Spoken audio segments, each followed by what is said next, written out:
everyone, welcome to my channel Cook with Lindsay. இன்னைக்கு என்ன பார்க்க போறோம்னா ஒரு காரசாரமான இட்லி பொடி பண்ண போறோம். அந்த இட்லி பொடியை வந்துட்டு எப்படி பண்றது நான் காட்டுறேன். இந்த இட்லி பொடியை வந்து நீங்க பொடி இட்லி பண்ணலாம், பொடி தோசை பண்றதுக்கு யூஸ் பண்ணலாம். ஒரு எமர்ஜென்சியான டைம்ல உங்களுக்கு சட்னிலாம் அரைக்கிறதுக்கு டைம் இல்லைன்னா நீங்க அதை யூஸ் பண்ணிக்கலாம். ரொம்ப டேஸ்டா இருக்கும், ரொம்ப குயிக்கா பண்ணி வச்சிடலாம்.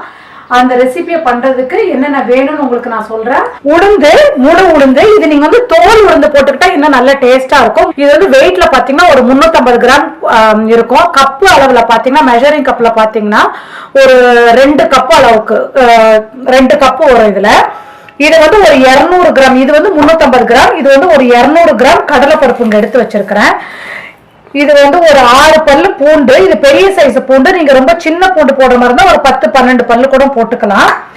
காஞ்ச மிளகா ஒரு 75 கிராம் காஞ்ச மிளகா. கப்புல பாத்தீங்கன்னா ஒரு 3 கப்பு இருக்கு. லூசா நீங்க வந்துட்டு எடுத்தீங்கன்னா அளந்தீங்கன்னா ஒரு 3 கப்பு வரும் காஞ்ச மிளகா.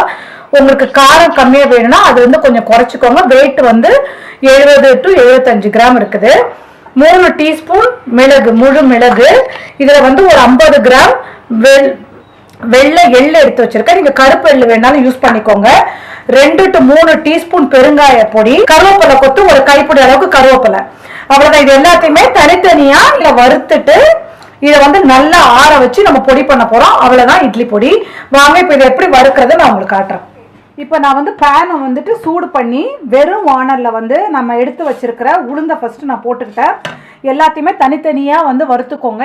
இது நல்ல கோல்டன் கலர் ஆகி அந்த உளுந்தோட வாசனை வர வரைக்கும் இதை வறுக்கணும்.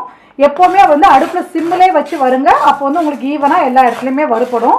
அடுத்து நான் வந்துட்டு இதை வறுத்து முடிச்சுட்டு கடலைப்பருப்பு போடும்போது நான் உங்களுக்கு காட்டுறேன். இப்போ வந்து இந்த உளுந்து வந்து நல்லா கோல்டன் ப்ரௌனாக ஃப்ரை ஆயிடுச்சுது. இப்போ நான் இதை எடுக்க போகிறேன். நல்லா வாசனையே வந்துடுச்சுது. உங்களுக்கு கலர் பார்த்தாலே தெரியும். இதை எடுத்துட்டு அடுத்து கடலைப்பருப்பை வந்து நான் வறுக்க போகிறேன். இதை தனியாக எடுத்து வச்சுக்கிறேன். நான் இதே பேனில் வந்துட்டு எடுத்து வச்சிருக்கிற கடலைப்பருப்பை கொட்டிக்கிறேன். கடலைப்பருப்பும் நல்லா அந்த பச்சை வாசனை போகிற வரைக்கும் நல்லா வறுக்கணும். இதை வறுத்து முடிச்சுட்டு நான் உங்களுக்கு வந்துட்டு முடியும் போது காட்டுறேன் எந்த ஸ்டேஜில் நீங்கள் இதை நிறுத்தணும். ஓகே, இப்போ இந்த கடலைப்பருப்பு வந்து பார்த்தீங்கன்னா தெரியும் நல்லா ப்ரௌன் கலராக ஆயிடுச்சுது. அதற்கு ஈரம் எல்லாமே போயிடுச்சுது. இப்போ அந்த கடலைப்பருப்பை வந்து தட்டுக்கு மாற்றிட்டு அடுத்து நம்ம எடுத்து வச்சிருக்கிற இந்த 3 டீஸ்பூன் மிளகை வந்து வறுத்து எடுத்துக்கலாம். தீயை வந்து எப்போவுமே ஏற்கனவே சொன்ன மாதிரி வந்து சிம்மிலே வச்சு நீங்கள் குக் பண்ணுங்க. ஏதாவது உடனே கரிஞ்சிடும். அது வந்து டேஸ்ட் மாற்றிடும் நீங்கள் இட்லி பொடி அரைக்கும் போது. ஓகே, இப்போ இந்த மிளகு வந்துட்டு நல்லா வறுபட்டுச்சுது. அதே பேனில் இந்த எள்ளை போட்டுக்கிறேன். நான் ஏற்கனவே சொன்ன மாதிரி இது வந்து 50 கிராம் எள்ளு. நீங்கள் கருப்பு எள்ளு வேணாலும் சேர்த்துக்கலாம், வெள்ளை எள்ளு வேணாலும் சேர்த்துக்கலாம். அது உங்கள் இஷ்டம்தான். அதே மாதிரி வந்து உளுந்து கூட உங்களுக்கு வந்து கருப்புல தோல் உளுந்து கிடைச்சதுன்னா கண்டிப்பாக யூஸ் பண்ணுங்க. அது வந்து உடம்புக்கு ரொம்ப நல்லது. கருப்பு தோல் உளுந்து வச்சு நீங்கள் இட்லி பொடி அரைச்சிங்கன்னா அது கலர் கொஞ்சம் டிஃப்ரெண்ட்டாக இருக்கும். இது வந்து கலர் கொஞ்சம் நல்லா பிரைட்டாக இருக்கும், அது கொஞ்சம் டல்லாக இருக்கும். ஏன்னா அது வந்து அந்த தோல்லேருந்து வர கலரால். ஆனால் டேஸ்ட் ஒன்றும் மாறாது. நீங்கள் இதெல்லாம் வறுத்து வச்சுருக்கிறதெல்லாம் வந்துட்டு நல்லா வந்துட்டு ஆறணும். அது எந்த அளவுக்கு நல்லா ஆறுதோ அவ்வளோ சீக்கிரமாக அது வந்து உங்களுக்கு பொடியாகும். அதனால் சூடாக இருக்கும்போது அரைச்சிடாதீங்க. நல்லா ஒரு பெரிய தட்டில் வந்துட்டு போட்டு அதை நல்லா வந்துட்டு சூடு வந்து சுத்தமாக ஆறுனதுக்கு அப்புறமா வந்து நீங்கள் வந்து அதை பவுட்ரு பண்ணிக்கோங்க. உப்பு வந்து அரைக்கும் போது நீங்கள் சேர்த்து அரைச்சிக்கோங்க. ஓகே, எள்ளு நல்லா வறுபட்டு வாசனை வந்துடுச்சுது. கலர் கொஞ்சம் சேஞ்ச் ஆகிடுச்சுது. இந்த ஸ்டேஜில் நான் எள்ளையும் எடுத்துடுவேன். இப்போ இதே சட்டிலேயே நான் வந்து கருவேப்பிலையை வந்து பச்சையாக போட்டு எடுத்துக்கிறேன். இது வந்து இப்படி போட்டு வறுக்கும் போது அதில் இருக்க ஈரம் இது எல்லாமே போயிடும். வாசனை வந்து ரொம்ப நல்லாயிருக்கும். நீங்கள் வந்து இட்லி பொடியில் வந்து ஃப்ளேவர் வந்து ரொம்ப நல்லாயிருக்கும் நீங்கள் கருவேப்பிலை போட்டு அரைச்சிங்கன்னா. இப்போ நான் சொன்ன அளவுக்கு வந்து ஒரு சின்ன கைப்பிடி அளவுக்கு நான் கருவேப்பிலை எடுத்துருக்கிறேன். நான் ஏற்கனவே நீங்கள் வந்து காய வச்சு கருவேப்பிலை வந்து காய வச்சு வச்சுருந்தீங்கன்னா அதை வந்து லேசாக வந்து ஒரு சூடு காட்டிட்டு அதை கூட சேர்த்துக்கலாம். இது வந்து ஃப்ரெஷ் கருவேப்பிலை, அதனால தான் வந்து அடுப்பில் போட்டு கொஞ்சம் நேரம் வறுக்கணும், அந்த ஈரம் போகிற வரைக்கும். காய வச்சுருந்ததுன்னா நீங்கள் இவ்வளோ நேரம்லாம் வறுக்க வேண்டியிருக்காது.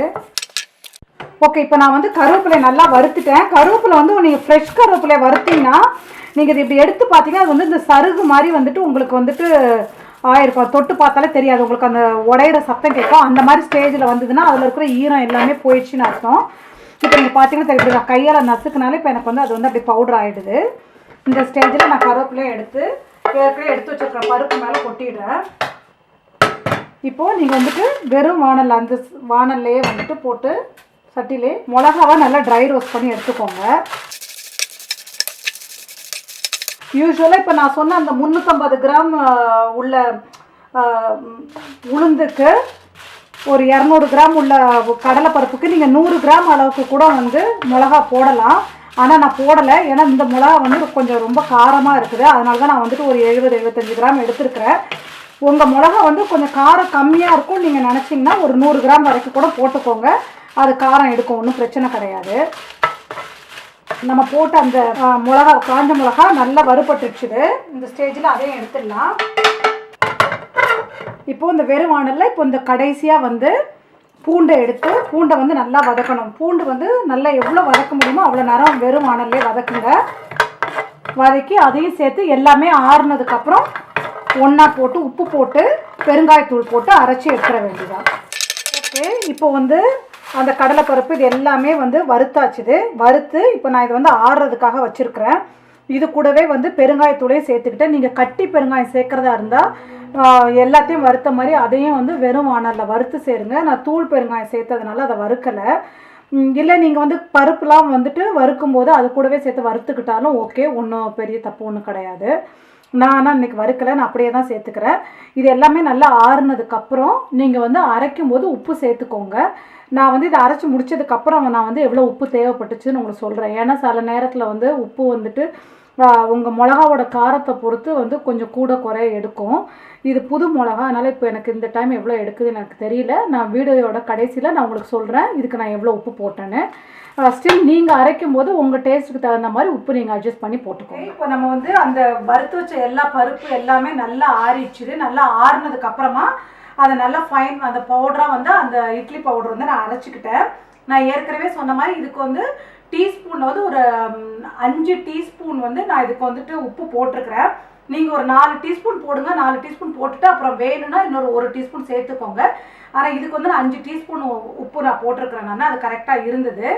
இந்த ரெசிபி உங்களுக்கு பிடிச்சிருந்ததுன்னா நம்மளோட சேனலுக்கு வந்துட்டு சப்ஸ்கிரைப் பண்ணுங்கள், இந்த ரெசிபியை லைக் பண்ணுங்கள், ஷேர் பண்ணுங்கள். தேங்க்யூ. இன்னொரு வீடியோவோட உங்களை நெக்ஸ்ட் டைம் நான் பார்க்குறேன். பாய்.